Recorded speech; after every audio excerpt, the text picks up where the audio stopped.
Hey Jerry, it's Billy again. I'm now on the driver's side of the vehicle.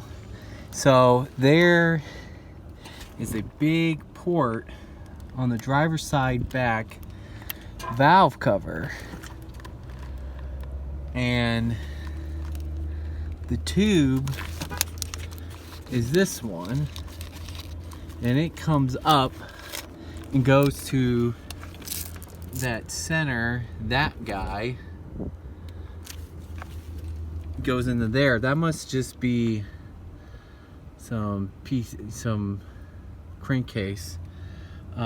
Here's the fuel pressure regulator. It goes up to there. This looks pretty brittle. I don't know if I can save it. I'll try to save it. And then fuel pressure, then brake booster. Brake booster. This is brake booster, top back. That one. That comes all the way around, goes to brake booster. Any other hoses? No.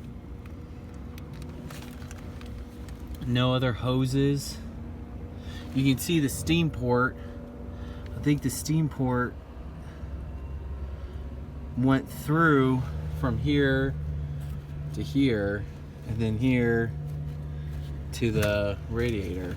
I think that's how it all planned out. They used to run coolant through the throttle body for cold weather running, if I remember right.